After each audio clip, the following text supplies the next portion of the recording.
Hey, everybody. Today, we're going to talk about the three keys to growth. And it doesn't matter if we're talking about growing your business, it doesn't matter if we're talking about growing you professionally, if it talks about growing your church, growing just as a person. There are three keys that you need for growth. And each one unlocks the door that gets you to the next door. So these kind of need to be done in this order. But if you put them in the right order and you unlock each of these three doors, you get these three keys put together, you can find the potential for growth. If done well, they will provide the solid foundation you're looking for. So let's consider each of them for just a moment. The first key for growth is innovation. Innovation is absolutely key because without innovation, you really don't have the ability to create anything that's new. Now, we need to understand there's a difference between innovation and creativity. Some people think it's the same thing, but it's not. Creativity is kind of an expression of ideas. Creativity is where you have cool, shiny things to consider. What a creative thought.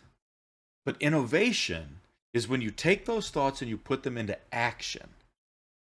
Lots of people have really great creative ideas, but if you don't have the ability to put those creative ideas into action, then you don't have innovation.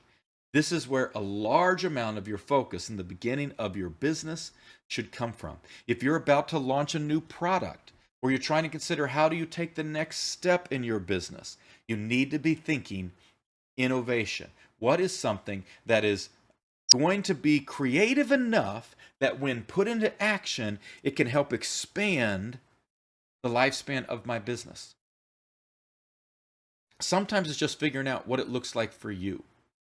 The things that I bring to companies and to organizations to be able to give them health and profit growth, it's kind of the same skeleton in any environment, but it's a matter of knowing what to put on that skeleton.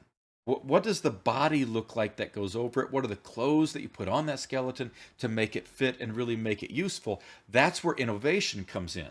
There's already some solid teaching that says this is what will work. Now we need to become innovative in how we're going to utilize that. So if you're trying to lose weight, right? You have to actually decide to do something different, to be innovative in your life because what you've been trying hasn't been working. If you decide that you want to become smarter on a particular topic, you can't just think that idea. That's creative. You can't even just come up with ideas for how to grow smarter. That's creativity. You have to build a plan and put the plan into action. You have to innovate. Important key number one. And where most people fall short before they ever get started, they don't have a creative way to innovate what they're doing. Okay, so innovation. Then, number two, key for growth is quantification. You have to be able to define what you're looking for, right? It's the value of the innovation. The best ways to gauge this is to look at, does it work? Does it work? I'm going to use church world here as my example because that's a lot of my background is working with churches.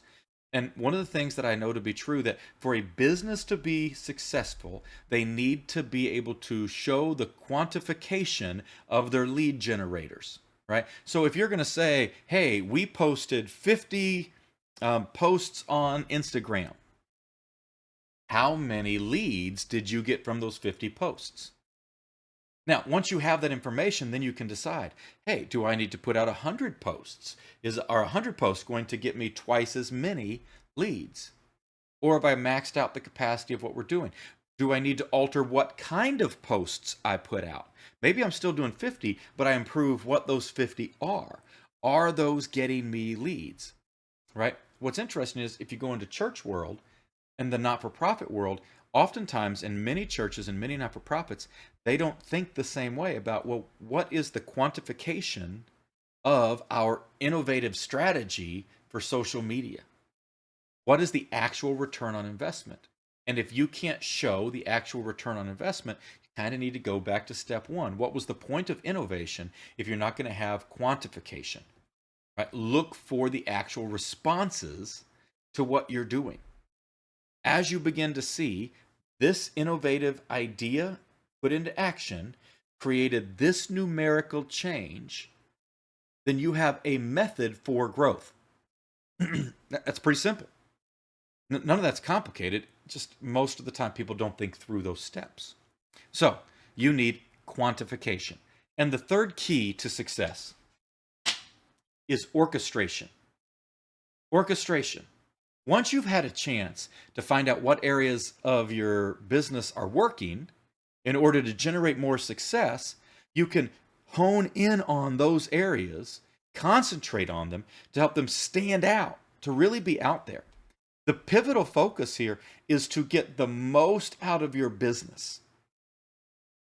And orchestration is when you have all of the pieces working together. So if I know that I can grow a little bit in the way that I'm generating leads, and I can grow a little bit in the way that I am closing sales, and I can grow a little bit in the way in which I get people to purchase my product more often or purchase more products when we're interacting with them, and those three things come together, you get the benefit of orchestration. You get all of it working as one to get the most out of your business.